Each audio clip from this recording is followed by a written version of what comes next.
Poder sentar. É uma alegria estar com os irmãos uma vez mais. E eu creio que faz 2 anos, exatamente, eu estive com vocês.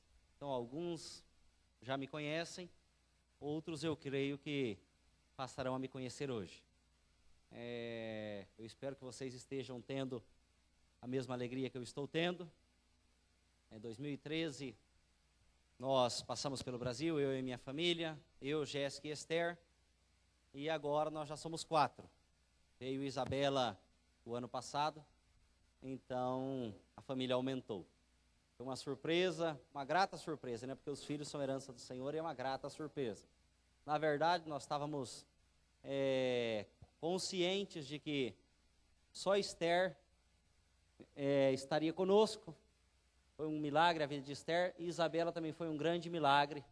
Então hoje ela está com 4 meses. E na verdade foi uma surpresa lá em casa, a chegada dela. Já tínhamos toda a preparação para estarmos os 3, e Deus nos enviou Isabela e foi uma bênção. Foi justamente no mês, Jéssica, foi em março do ano passado, Jéssica teve um pequeno acidente e fez todo tipo de exame de sangue, de urina que vocês possam imaginar, e os médicos disseram que ela não estava grávida.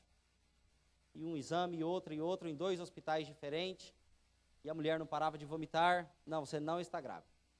17 dias depois do acidente, ela disse, olha, eu já não aguento mais, eu vou descer lá embaixo na farmácia e vou comprar um testezinho. E foi lá e deu que estava novamente grávida. Então corremos para o médico, porque ela tinha feito muitas analíticas e muitos exames, tinha tomado muitos comprimidos fortes para dor na cervical, que bateram justamente no carro atrás, e passando muita tontura e muitas coisas, mas graças ao Senhor, em dezembro a Isabela nasceu, e nasceu perfeitamente para a glória do nome de Jesus. Amém? Nós seguimos na Espanha, temos a intenção de seguir por lá, até que Deus nos dê uma segunda ordem. Como o pastor Roberto falou, eu já tenho 14 anos que estou vivendo por lá, na cidade de Valência. Com a igreja nós vamos completar 10 anos esse ano. Nós temos avançado, há muito por avançar, há muita coisa por fazer. O espanhol, ele não tem o coração como o coração dos brasileiros, e então é complicado. Não tem nem como você dizer assim, olha, vamos entrar pelo lado das crianças aqui, né? Dias atrás eu estive aqui numa cidade aqui no centro-oeste do Brasil, e me levaram numa reunião de criança, justamente no dia que eu cheguei na cidade. Então, cada criança que decorava um versículo ganhava um chocolate.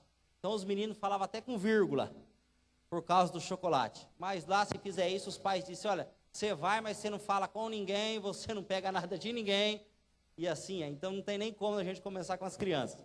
Mas eu posso falar para os irmãos que a igreja na Espanha ela tem mudado, e tem mudado para o bem. Você pode até pensar por quê, né? Quando nós demos início na igreja, lá nós demos início com 100% de brasileiro. Era só brasileiro ali, né? E até 2013 a igreja era uns 75, 80% de brasileiros. E hoje a igreja ela é uns 55% de brasileiros. Então, nós somos 8 nacionalidades dentro da igreja. Hoje a igreja tem mexicano, tem boliviano, colombiano, espanhóis. Não são muitos, mas nós já estamos conseguindo ganhá-los para o Senhor. O processo é muito demorado, o processo é bem difícil, né? Eu até digo, quando se faz missões, pensar assim, olha, eu quero um resultado rápido, então eu creio que você não deve enviar missionários para a Europa, principalmente em alguns países. Se você vai com a intenção de trabalhar com a língua portuguesa, então você pode enviar. E ali você vai, naquele momento que os brasileiros estiverem, a coisa vai fluir.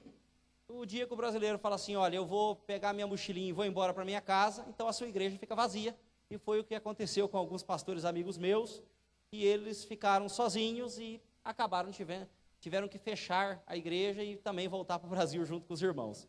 Amém? Por quê? Veio a crise, veio os problemas, então a coisa se complicou. Então hoje nós estamos aí com 55% de brasileiros dentro da igreja, um 45% de pessoas de diferentes nacionalidades, mas hoje por hoje, se eu como pastor, como missionário, dissesse, olha, eu tenho que ir para a minha terra, hoje por hoje, os brasileiros que estão na igreja falassem assim, nós vamos embora, a nossa igreja já não fecharia, ela permaneceria aberta para a glória do nome de Jesus.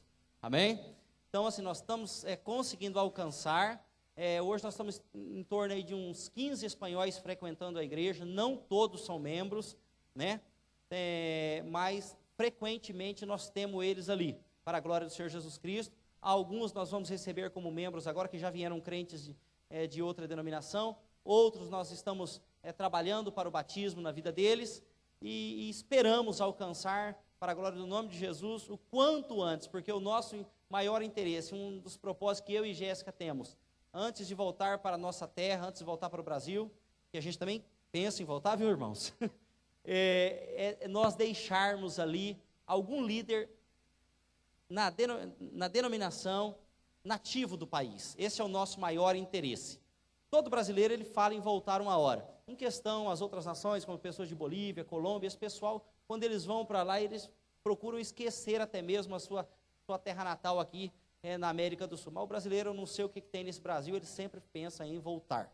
Um dia ou outro, ele fala, estou voltando, e quando você menos espera, o camarada está com a mala arrumada e fala, tchau, tchau, estou indo embora.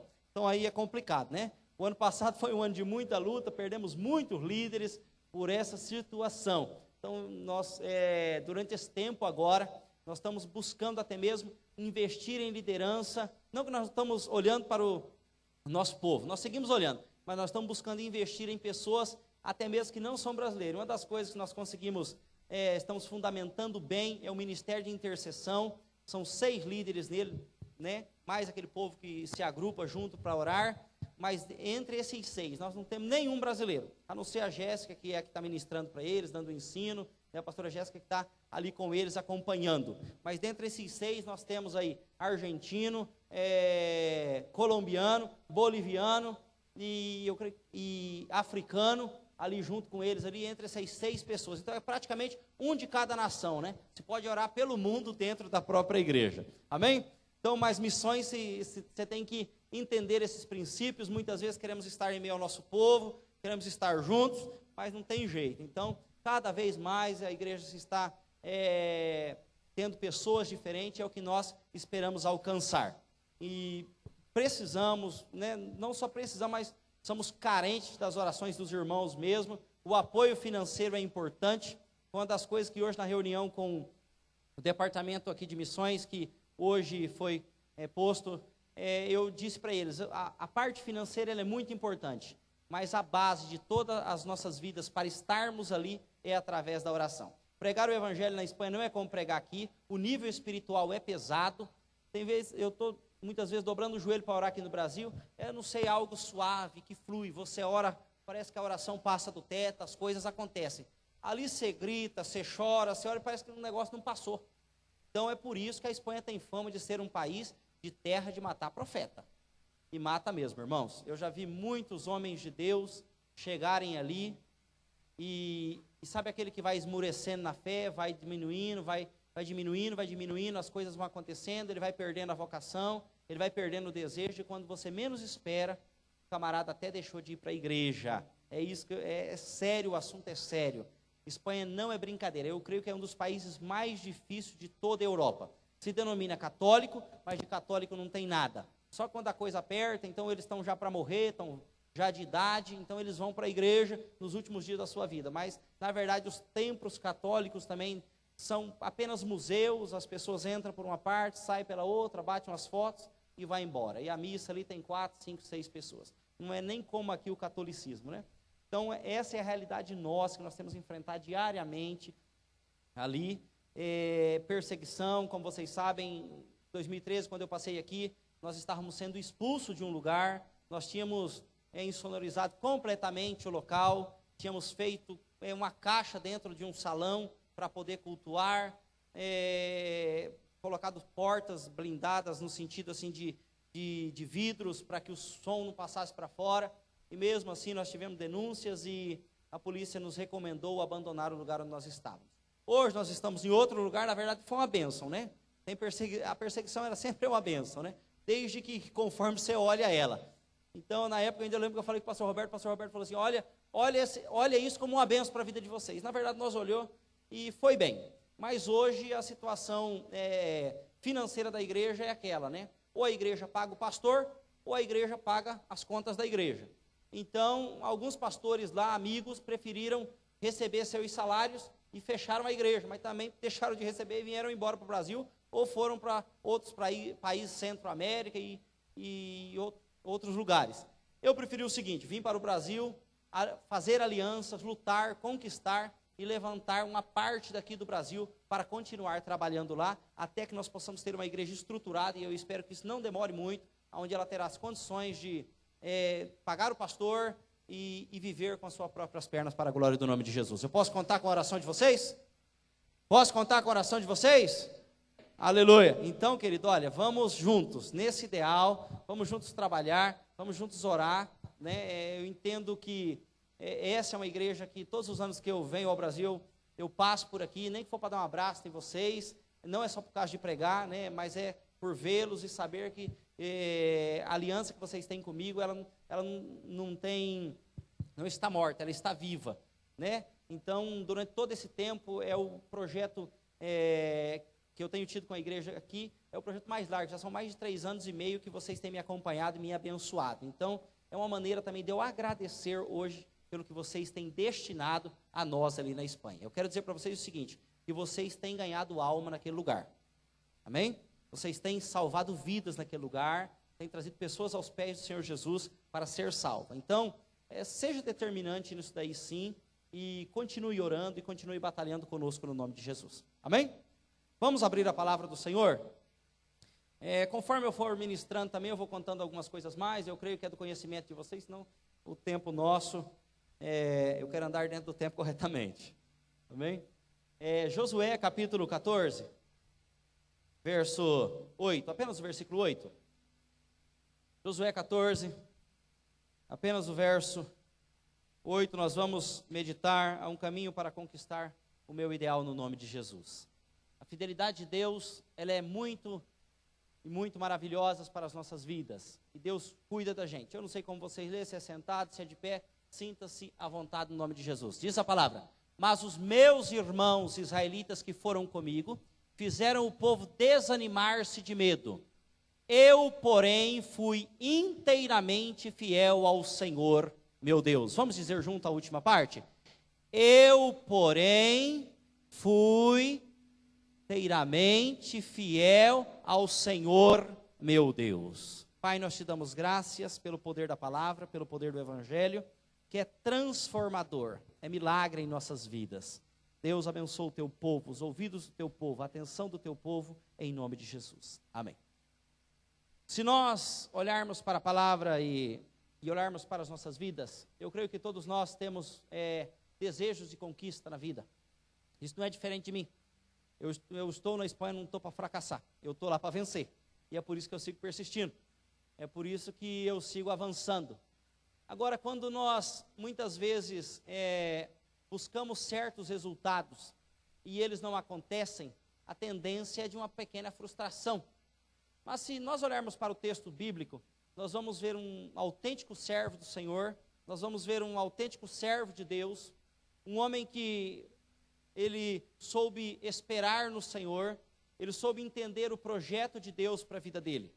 E se nós não conhecermos ao Senhor verdadeiramente, e não colocarmos os nossos ouvidos, os nossos olhos, para ter atenção daquilo que Deus quer falar ao nosso coração, para entender que Deus nos ama, mas não é só esse amor, é algo mais que nos rodeia, é algo mais que nos cerca, porque há promessas para as nossas vidas, há cuidado de Deus para as nossas vidas, e eu creio que todos nós que estamos aqui nessa noite, todos nós que estamos aqui reunidos, nós não simplesmente saímos de casa com o desejo, olha, eu quero ver quem vai estar na igreja, eu quero ver o que vai ser dito, eu quero saber como vai ser o culto de hoje, mas nós saímos com aquela intenção de poder adorar a Deus, e através dessa adoração, entender que a fidelidade dele, ela está sobre as nossas vidas, entender que o nome dele tem sido valorado, tem sido,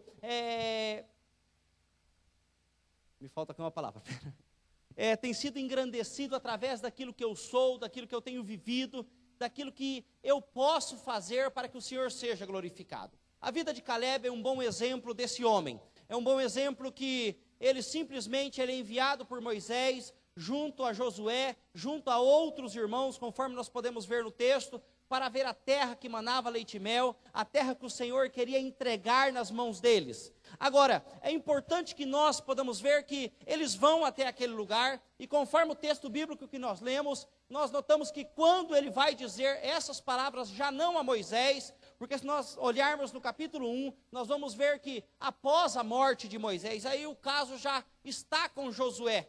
Caleb vai mencionar para ele, olha Josué, aqueles irmãos que foram conosco, aqueles que participaram conosco naquela jornada, para ir ver a terra que manava leite e mel, para ver a terra onde os cachos de uvas eram grandes, para ver a terra onde nós pudéssemos pisar a planta dos nossos pés, e tomar posse daquele lugar, eles se desanimaram, mas eu estou aqui, eu fui inteiramente fiel ao Senhor, eu permaneci nesse lugar, eu soube esperar Deus agir, eu entendi que o propósito de Deus, ele não é da forma que eu quero, ele não vai acontecer na hora que eu desejar, mas ele vai acontecer na hora que o próprio Deus desejar que ele aconteça.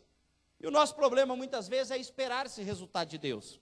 O nosso problema muitas vezes é esperar essa vocação de Deus para falar, para nos dar a autorização de nos manifestar, de começar a agir na hora que Deus quer trabalhar nas nossas vidas.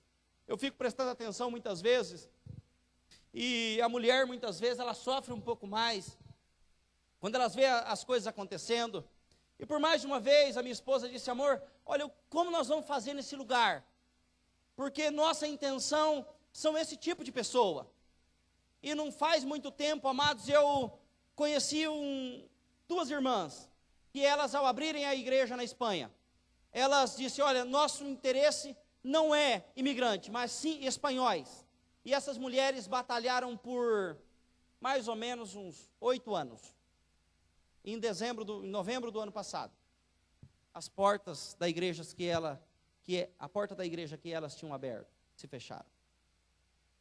Não deu certo. Não aconteceu. Pastor, por que fechou? Por que aconteceu? Só Deus vai saber. Eu só sei que o momento foi de lágrimas, foi triste. É dolorido quando você vê um tempo desse. Agora, Caleb nos ensina que nós temos que aguentar um pouco mais. Nós temos que lutar um pouco mais. Nós temos que permanecer um pouco mais. Eu não sei como você saiu da sua casa hoje, mas eu sei que a promessa de Deus, ela permanece firme para você. Ela permanece vigente, ela permanece escrita, Deus não borrou, Deus não apagou, Deus não se esqueceu, Deus não abandonou, mas Deus, ele vai buscar em nós, talvez algumas coisas que nós precisamos ter, e que eu creio que hoje, ela pode ser propícia para a minha vida e para a sua vida.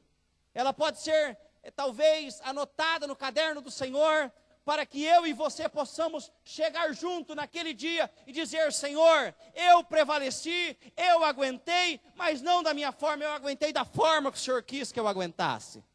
E Caleb foi esse homem.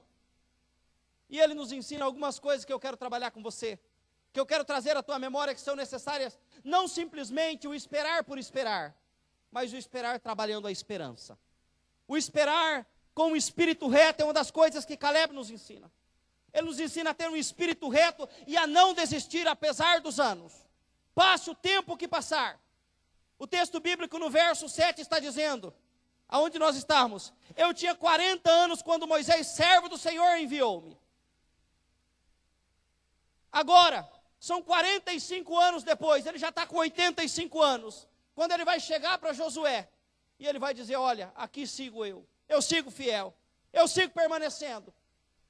Eu tenho um espírito reto dentro de mim, porque nós temos que entender uma coisa, o Espírito de Deus, ele é derramado sobre o teu espírito, e muitas vezes a nossa alma, as nossas emoções, elas são levadas por caminhos terrenos, mas quando nós colocamos o nosso espírito, na dependência do Espírito de Deus, as coisas são diferentes, as coisas são mudadas, Deus faz nós trilharmos caminhos para sermos abençoados, ainda que as coisas não aconteçam naquele momento que nós desejássemos que elas acontecessem.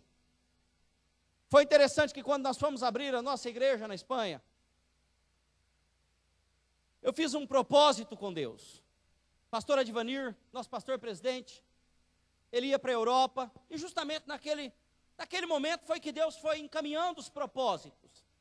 Eu falei, olha, será propósito de Deus, se o pastor vier tal dia, dentro desse dia, até meia-noite, ele tem que chegar aqui em casa. Até meia-noite eu tenho que encontrar com ele. Foi bastante interessante que as horas foram se passando, meus irmãos. Sabe aquele negócio assim que você já começa a dizer assim, olha, Deus não tem propósito comigo não. Eu acho que foi um engano da minha parte. E eu falei com ele, ele estava em Londres primeiro, depois de Londres ele passou por Portugal, eles fizeram um caminho de ida e de volta, né? Depois eles tinham que voltar a Valência. Mas as horas foram se passando, foi dando às 10 da noite. E eu falei, Jessiquinha, filha, eu creio que nós não fomos chamados para isso, porque olha a hora que é. E naquele dia, por ela novinha, 21 anos, eu 23 anos, ela falou, calma, ainda não é meia-noite. Nós pensamos que Deus ele nos leva até o último momento. Sabe aquelas coisas que você pode fazer, que Deus diz para você, olha, já te dei sabedoria, entendimento, discernimento, para você fazer. Agora, quando você já não puder mais, então eu vou fazer, aleluias. Quando o pastor chegou, faltava 10 para meia-noite, vocês creem um negócio desse? Aquilo já estava dando desespero. Então eu vi, Senhor, o Senhor tem um propósito com a gente. O Senhor tem um propósito em nossas vidas de nos levar até onde, ó Deus, o Senhor queira que nós possamos levar. O Espírito reto nos leva a ter um crescimento diário na presença de Deus. O Espírito reto não nos deixa cair no pecado. O Espírito reto, amados e queridos irmãos, não nos deixa sair do trilho a qual Deus nos colocou. O Espírito reto não nos deixa perder o foco para onde nós temos que caminhar. Talvez os teus olhos hoje tenham olhado para todo lado. Mas você tem falado, Senhor, será que eu posso esperar como Caleb? Será que eu posso aguentar como esse homem?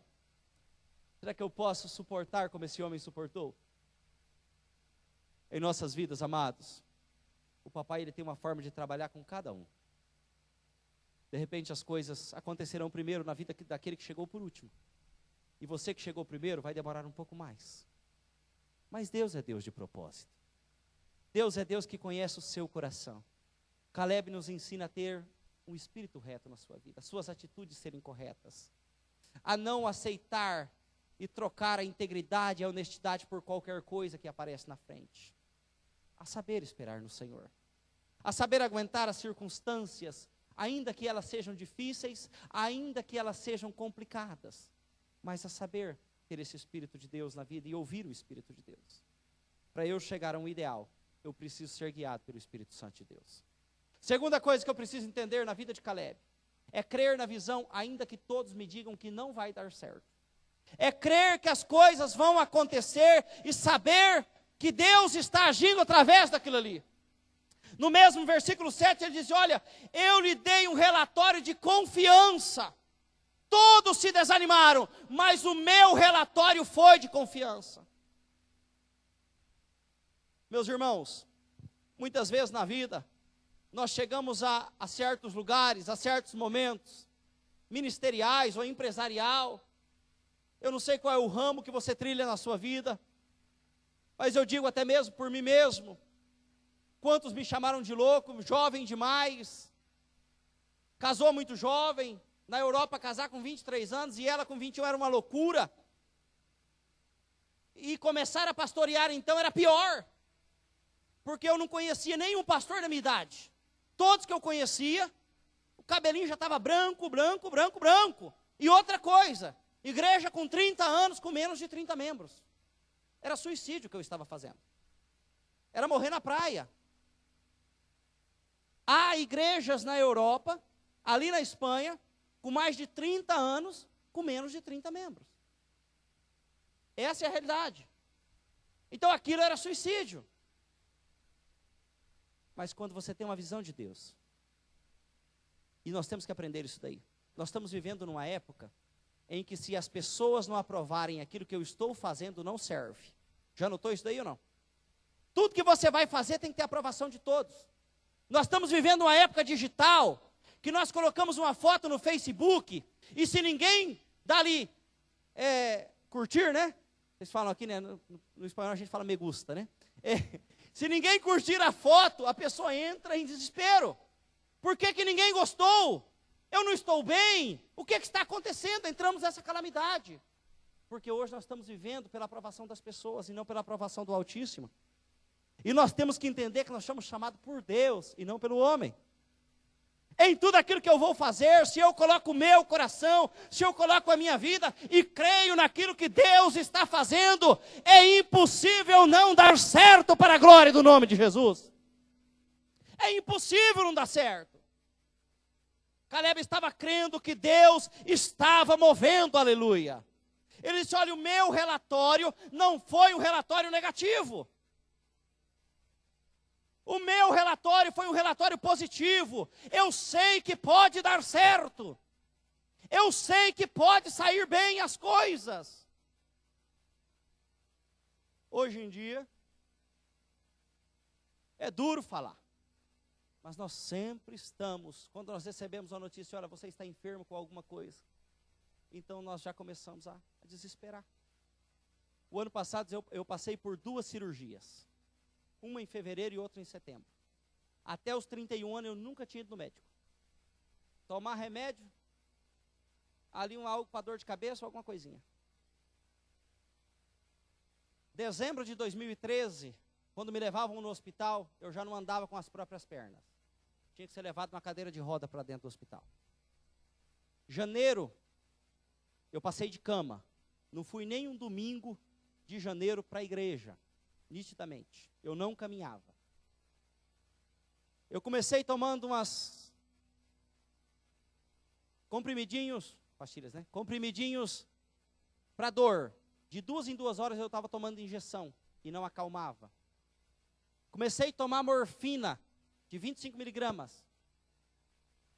Era uma a cada 12 horas. Eu estava tomando a cada 6 horas e não dava jeito. Então eu passei a tomar morfina de 50 miligramas.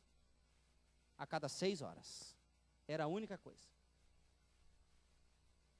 E essa perna esquerda eu já não sentia. E eu cheguei a pensar, Senhor, é o fim? Deus, o que há escondido que eu não sei? E eu fiz um propósito com Deus. Senhor, eu vou orar 3 vezes, eu pessoalmente. Se o Senhor não curar, então, alguma coisa tem que acontecer. Orei as 3 vezes, sozinho. Deus não curou. Deus aliviou, mas não curou.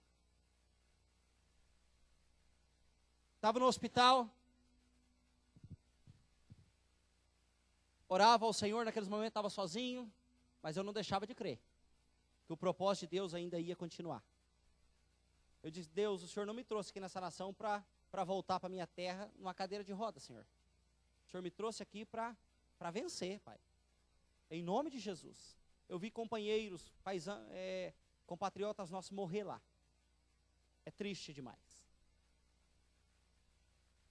E eu fui para o hospital em uma terça-feira. Os médicos disseram, olha, você já não vai mais embora, você só sai daqui quando a gente te operar. E eles olharam bem para a minha cara e disseram assim, Reginaldo,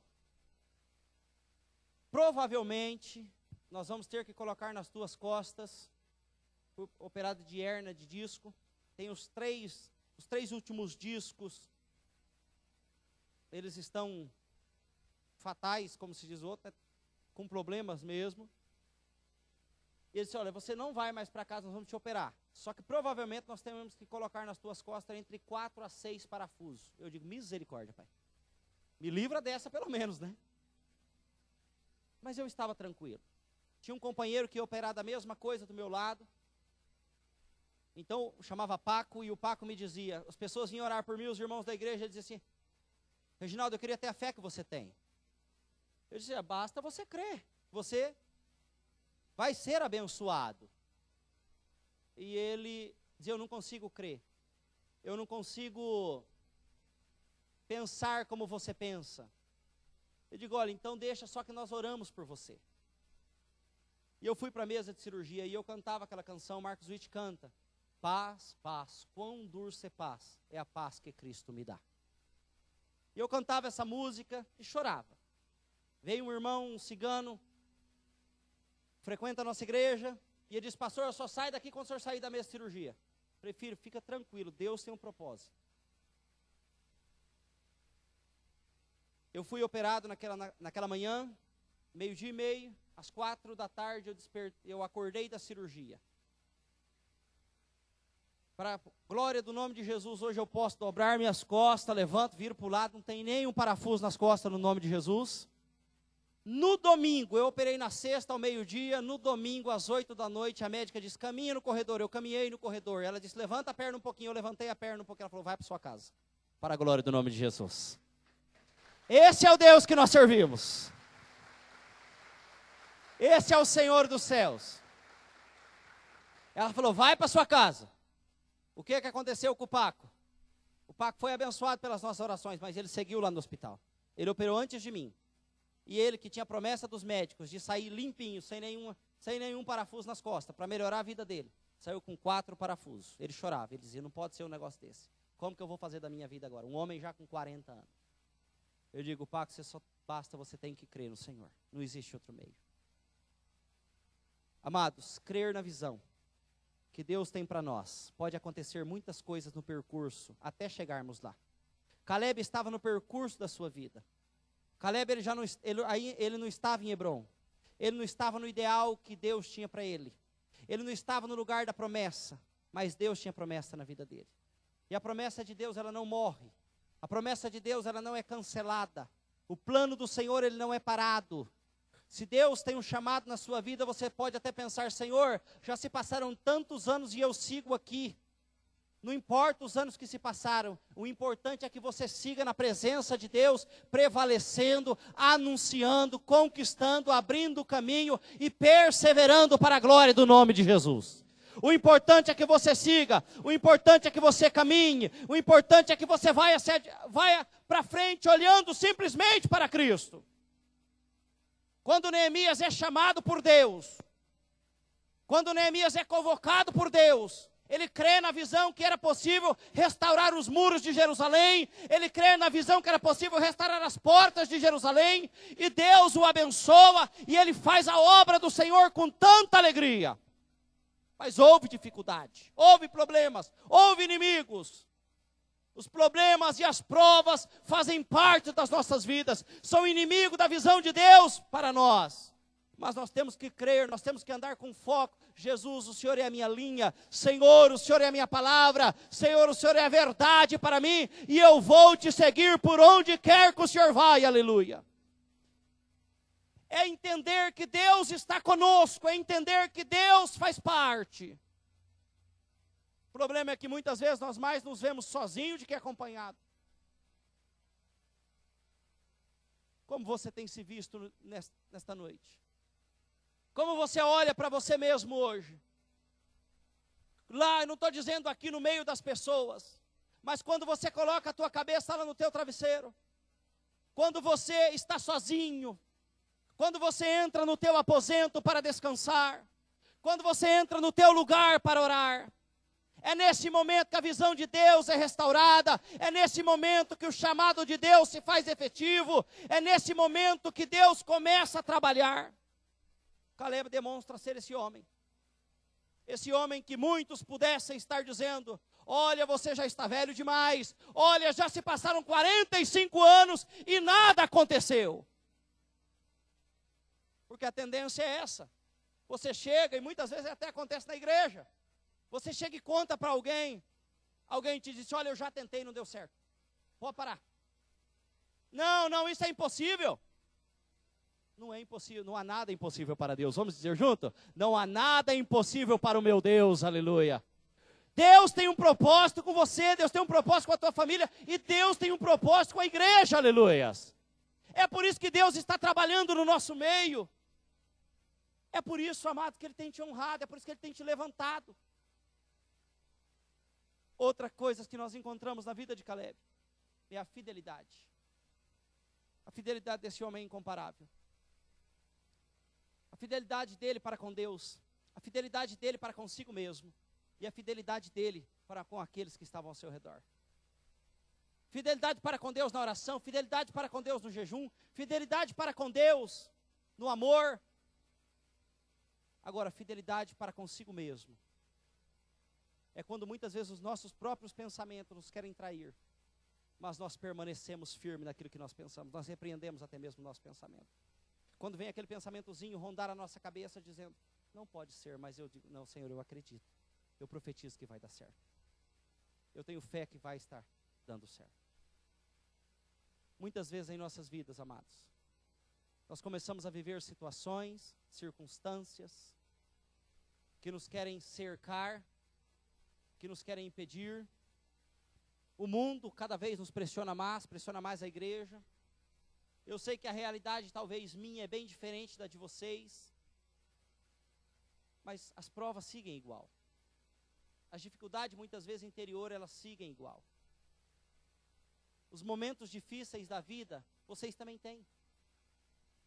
Eu não estou só contando e dizendo muitos problemas que a gente passa, pensando que vocês não têm. Mas quando Deus nos chama para a fidelidade com Ele, Ele quer dizer que você e Ele está por cima dessas dificuldades. E fidelidade com Deus, muitas vezes ela envolve nossa vida de santidade para com o Pai. Será que Caleb não teve a oportunidade de sacrificar outros deuses? Será que Caleb não teve a oportunidade de lançar mão de coisas que desagradariam ao Senhor?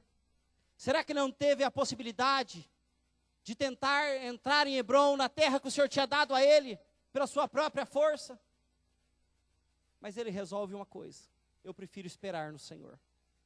A esperança no Senhor é aquela que nos alimenta, nos fortalece, nos faz ser jovem novamente, nos faz ver aquilo que ninguém está vendo, e nos faz alcançar aquilo que ninguém pode alcançar.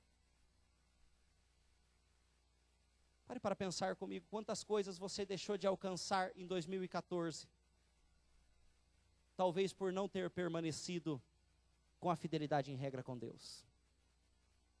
Quantas coisas talvez você deixou de conquistar, agora já, nas últimas semanas, por não ter estado atento àquilo que Deus tem falado na sua vida. Ou quantos planos talvez você já tem feito durante este ano, até começou bem, mas já está deixando morrer, já está deixando parar, já está desistindo, já está pensando que não vai alcançar, já está dizendo, olha, eu não vou chegar lá, eu não vou conseguir. Muitas vezes começamos estudos, universidades, projetos, escrevemos, mas de repente deixamos aquela fidelidade conosco mesmo, com a gente mesmo. E deixamos de ser fiel ao Senhor. E deixamos de olhar para Deus. E começamos a fazer como os discípulos, a olhar as tempestades que estão ao nosso redor. Então somos abatidos pelas provas, somos abatidos pelas ondas. E aí abaixamos a cabeça e simplesmente passamos a vir para a igreja. Eu creio que o propósito de Deus com vocês esse ano, ele é maior do que aquilo que vocês têm imaginado. Ele vai além do que aquilo que vocês têm pensado. O Hebrom de vocês, ele ainda está por alcançar. A promessa de Deus para essa casa não é uma simples promessa. Essa casa é referencial. E você faz parte dela. Essa casa é casa de bênção. Essa casa é casa de cuidado. E vai além daquilo que você tem pensado, daquilo que você tem imaginado. Agora, qual é o teu papel na fidelidade com aqueles que estão ao teu redor nesse lugar? Você pode dizer, eu estou sendo fiel ao Senhor em tudo aquilo que eu sou. Eu estou sendo fiel a mim mesmo em tudo aquilo que eu sou. Mas qual talvez a fidelidade sua para aqueles que estão ao seu lado hoje? Qual vai ser a sua vida de fidelidade para missões? Caleb, ele tinha no seu ideal, ele simplesmente diz, eu vou seguir ao Senhor. Eu vou permanecer firme. Ainda que venha a dor, eu vou ser como Jó. Eu vou permanecer. Ainda que eu perca tudo, ainda que eu tenha que deixar de muitas coisas, mas eu vou preferir esperar no Senhor.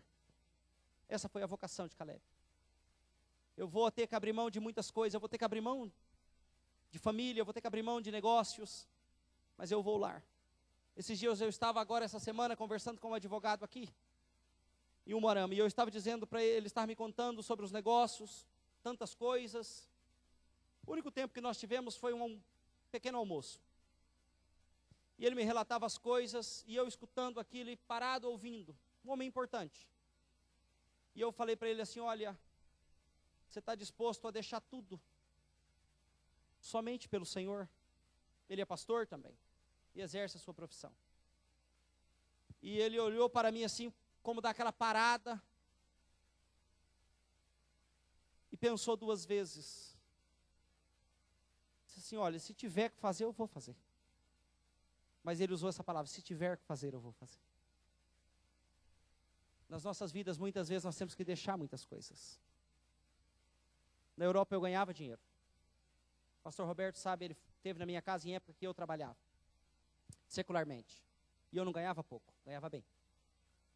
A minha profissão dava dinheiro. Mas um dia eu sentei com a Jéssica. Eu falei, filha, você está disposta a deixar muitas coisas pelo Senhor, pela fidelidade para com Deus? Ela olhou para mim assim, eu falei, pode ser que você não tenha, talvez, aquelas condições de fazer o que você faz hoje. Pega seu dinheiro, põe numa bolsa, e vai para a melhor loja e compra aquilo que você quer. Porque quando nós pensamos em marca aqui no Brasil é muito caro, mas na Europa é normal. Todo mundo usa, não tem problema. E ela falou assim, vai ter que custar isso aí. Eu falei, vai custar mais que isso aí. Vai ser mais difícil que isso que você está imaginando. Pode ser que chegue um tempo na vida da gente, em que você vai ter que viver com aquilo que te dê, com aquilo que chegar em casa para você. E ela me disse assim, então tá bom, vamos ser assim. Eu falei, você tem certeza? Nós estamos ainda a ponto de poder escolher. Abrir mão de tudo que nós temos. Talvez nós vamos perder até o dinheiro que a gente tem agora. Ela falou sim. Eu falei, então tá bom, então nós vamos. Só que não tem volta atrás. É daqui para frente. E é verdade, amados. Até coisas que eu tinha, nós tivemos que abrir mão para o reino. Ano passado, meu pai vendeu um carro e depositou um dinheiro na minha conta, dizendo, isso aqui é para construir uma casa para você. Não tem mais como construir a casa. O dinheiro já foi. A mulher ficou grávida.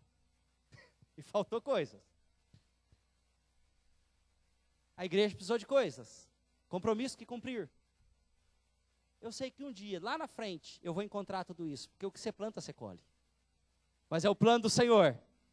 Mas a fidelidade com Deus é essa. É abrir mão daquilo que você gosta, daquilo que você é, daquilo que você talvez almeja na sua vida, por andar com Deus. Eu não sei como você tem andado com Deus, talvez você gosta de viver o momento, mas eu digo para você, começa a plantar.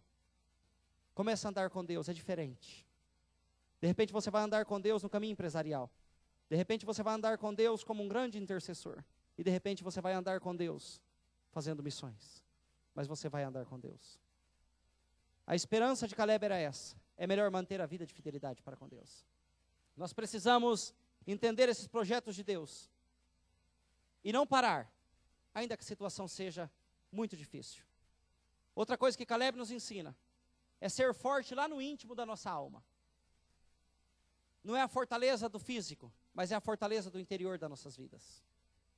Ele diz no versículo 11, ele diz, ainda estou tão forte como no dia em que Moisés me enviou. Tenho agora tanto vigor para ir à guerra, como tinha naquele tempo. Você já imaginou um senhor de 85 anos, dizendo essas coisas, quando ele disse, olha, eu tinha 40, mas eu ainda sigo com o mesmo vigor. Ele está dizendo, eu tenho a força que Deus me dá aqui dentro. Ele não estava dizendo que a força do seu braço era força. Ele entendia que o braço forte do nosso Deus estava com ele. Nós precisamos entender isso daí nas nossas vidas. Nós precisamos entender que a presença de Deus é que é a nossa fortaleza. É por isso que Neemias, ao dizer ao povo, dizendo, olha, vaiam, comam, bebam, em Neemias 8, verso 10, porque a alegria do Senhor é a vossa o quê? A alegria do Senhor é o quê? Diga para o teu irmão que está ao teu lado, a alegria do Senhor é a tua força. Muitas vezes a alegria do Senhor não vai ser aquela alegria externa, vai ser aquela alegria interna. Simplesmente é só você e Deus. As coisas estão difíceis lá fora, mas você entende que Deus está ali. E hoje você sabe que Deus está falando com você. E você está dizendo, eu preciso disso. Eu preciso voltar esse caminho. Eu preciso voltar a me envolver com Deus. Talvez o teu envolvimento com Deus, ele tem sido aquele. Eu dizimo, eu oferto, eu coopero, eu estou ali na igreja para aquilo que der e vier. Mas quando Deus precisa de você, Deus não te acha no lugar. E Deus tem chamado você para se envolver com Deus. A visão de trabalho de vocês, o MDA, é uma visão que vai precisar de muito envolvimento com Deus. De todos. Para que ela vá forte. Para que ela saia adiante. Para que ela progrida. Para que ela tenha um progresso extraordinário. É muito forte. Mas vai precisar de muito envolvimento. Ser forte lá no íntimo é se envolver com Deus. E saber que Deus está ali. Ser forte lá no íntimo é saber que tem uma guerra adiante. Mas eu vou fazer parte dela. Eu não simplesmente vou ordenar que outros vaiam. Mas eu vou fazer parte dela. Você pode fazer parte da guerra comigo lá na Espanha. Eu já contei aqui o nível de trabalho, anos atrás, que nós enfrentamos na Espanha. Dias atrás, melhor dizendo, tempinho atrás, um jovem ex-traficante teve que deixar de frequentar a nossa igreja. Por causa que ele viu que outros o estavam buscando para matar. Nós trabalhamos com pessoas que nos dão guerra no mundo espiritual. Ex-prostitutas, ex-drogados. Agora, dias atrás me procurou um jovem, até hoje eu estava compartilhando isso com o Ministério de Missões. Aqui no Brasil, crente, de uma igreja pentecostal, o seu terno todos os dias, aquele jeito firme todos os dias. Chegou na Espanha, se perdeu, se envolveu com o satanismo. Dias atrás ele me passa um WhatsApp, ele jogou o WhatsApp no ar. Se o pastor tiver aqui, ele vai me responder.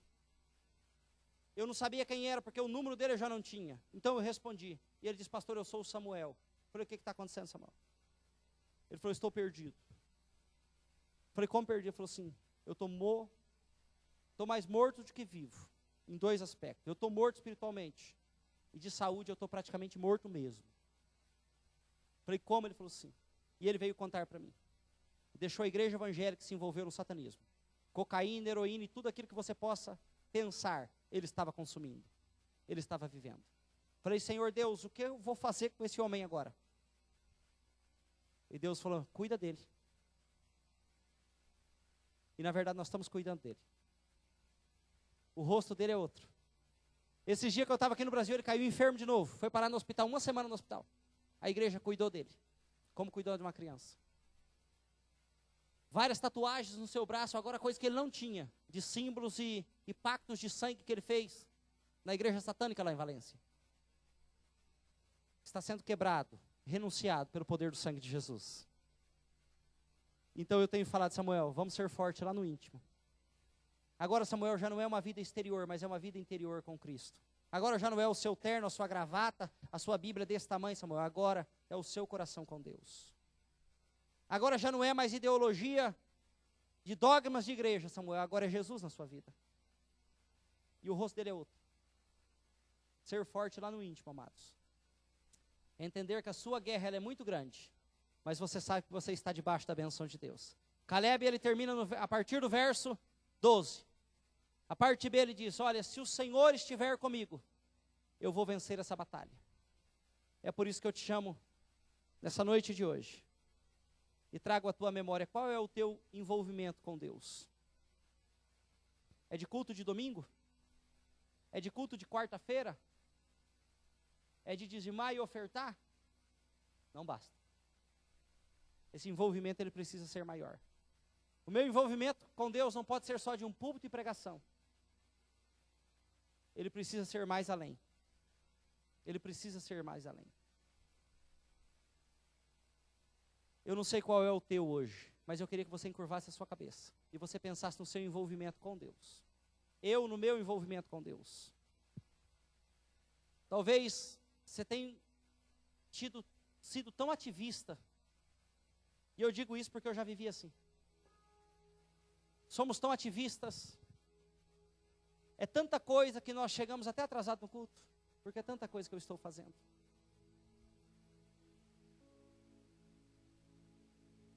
Nós, muitas vezes, passamos por tantos lugares e esquecemos que Deus está ali. Caleb, por tantos anos, ele disse assim: Senhor, eu vou esperar no Senhor. Eu vou estar envolvido contigo. Ele só chega a dizer: eu sou inteiramente fiel ao Senhor. Porque ele tinha legalidade para dizer isso. Será que hoje nós podemos dizer: Senhor, eu sou inteiramente fiel a Ti? Diz o verso 13: então Josué abençoou a Caleb, filho de Jefoné, e lhe deu Hebrom por herança. Por isso até hoje, Hebrom pertence aos descendentes de Caleb, filho do quezeneu Jefoné. Pois ele foi, agora já não é ele que está dizendo sobre ele mesmo, pois ele foi inteiramente fiel ao Senhor. Eu não estou dizendo para você que você deve chegar diante de Deus e dizer: Deus, ou chegar diante do pastor Roberto, ou diante dos pastores da igreja, dizer: pastor, eu sou inteiramente fiel ao Senhor. Não é preciso. Eles vão ver que você é. Lembra que eu falei para você que não é preciso provar nada para ninguém? Você não precisa. Se Deus é na tua vida, as pessoas vão olhar para você e vão dizer que você tem Deus na sua vida. Você sabe como é que a gente prega o evangelho na Espanha? A gente não fala de Jesus. Não tem como você falar de Jesus. Porque se eu falar de Jesus, o camarada nunca mais vai conversar comigo. Então eu fico quieto. O que você faz? Eu tomo café com ele, converso com ele, conto da minha vida, conto da vida dele. E por aí a gente vai. Porque eu já tive essa experiência. Eu vou falar de Jesus, o cara, quando eu ligar para ele, o cara não me atendia mais. Então o que você faz? Jesus é na minha vida. Jesus é na sua vida, Ele vai falar por você. Nós levamos média de 1 ano e 6 meses para ganhar um espanhol para Jesus. E pode ser que no final desse 1 ano e 6 meses, 2 anos, 1 ano, 9 meses, não nasça um filho. Só um amigo do Evangelho. É duro isso aí, viu, gente? Mas nós temos, pouquinho a pouquinho, nós estamos, agora que a igreja criou um corpo melhor, nós estamos tendo já sucesso. Mas é aquela amizade. E eu passo até dias conversando com ele, sem citar o nome de Jesus. Eu falo: Jesus, o Senhor vai glorificar o Senhor na minha vida, porque não tem jeito. Se eu falar no nome do Senhor, o cara vai querer se afastar de mim. Então eu não sou pastor, eu sou amigo dele. Então nós saímos, toma café junto, vai no lugar, comemos junto, mas sem falar em igreja. Já teve gente que para me receber disse assim: olha, se o pastor vai vir, você só recomenda ele uma coisa: diga para ele não falar de igreja. Fala: tudo bem, não vou falar de igreja mesmo não, eu não ia lá falar de igreja não. Nem de igreja, nem de ninguém. Eu quero ir lá conhecê-lo.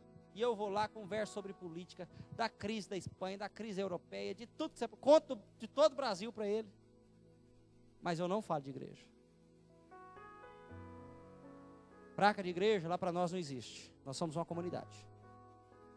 É a igreja presbiteriana renovada. Mas é assim. Nós precisamos ter Jesus na vida. Ao estar envolvidos com Ele. Quando você está envolvido com Ele, você não fala por Ele, Ele fala por você. E nesse tema, gerando discípulo, um gerando um, Ele vai ter que falar por você.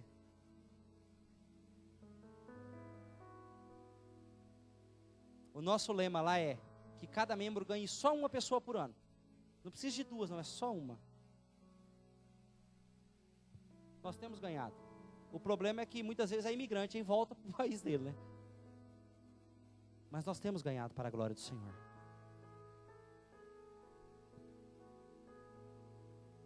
Nessa noite eu quero que você pense sobre isso. O meu envolvimento com Deus. Não é o que eu estou fazendo para Deus, porque muitas vezes nós pensamos que isso também funciona. Ou que eu estou fazendo um monte de coisa para Deus. Eu construí uma igreja, que igreja bonita. Não, mas é qual é a minha vida com Ele? Eu tenho caminhado anos com Ele, íntimo com Ele. Ele vai dizer que eu sou inteiramente fiel a Ele. Deus pode dar testemunho daquilo que eu sou, daquilo que você é. O espírito reto de Caleb, a visão de Caleb, a fidelidade de Caleb, a força desse homem e o crer que ele estava debaixo da bênção de Deus, o fazia digno de que Deus desse testemunho dele. Vamos colocar de pé em nome de Jesus? Eu creio que nós temos um tempinho. Eu queria orar com você.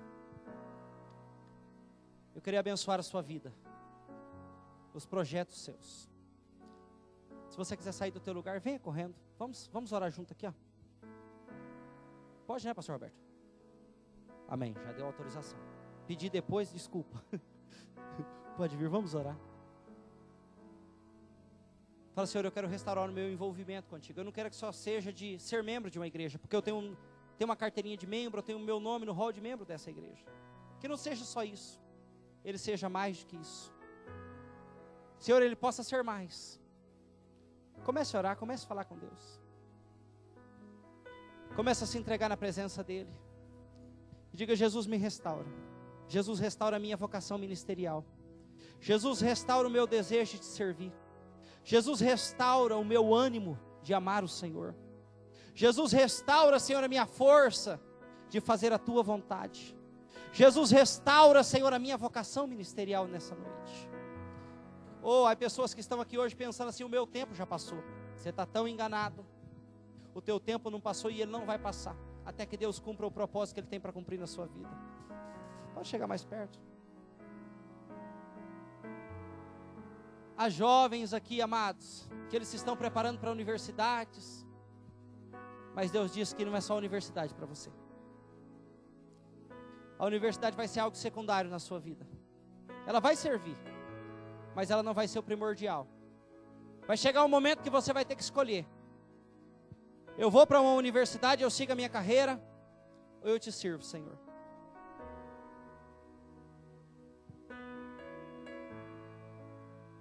Lembra do advogado? Uma hora ou outra, Deus vai dizer para você: agora é o momento, filho, agora é o momento, filha. Ser pastor parece loucura, é desafios. Mas Deus conta com a gente, para uma terra seca, para uma terra que precisa de chuva, para uma terra que precisa ser regada.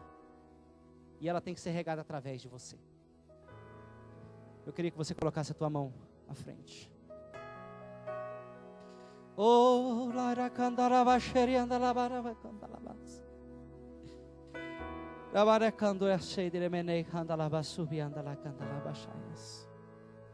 Da rai class torremeanda de candala cheia do re candala su. La rabana canda ya shoulder de canduia dai shomanai. La rai sombanai. O Espírito de Deus está aqui, e Ele está movendo. Há mãos agora que estão sendo derramada a unção. Há mãos agora que estão sendo derramada a presença do Senhor. E essa unção que Deus derrama sobre as tuas mãos hoje, oh filho, vai servir para muito. Vai curar enfermos, vai libertar cativos, oprimidos. Oh, rabai clandarai cancheire, anda rabanara candarabá.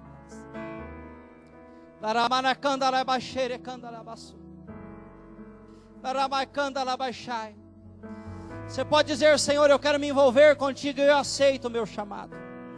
Senhor, eu quero me envolver contigo, Pai, e quero que o teu Espírito seja derramado sobre mim e me prepare para essas novas etapas que vêm sobre mim a partir de agora. Pai, esse novo tempo que é derramado sobre a minha vida, Deus.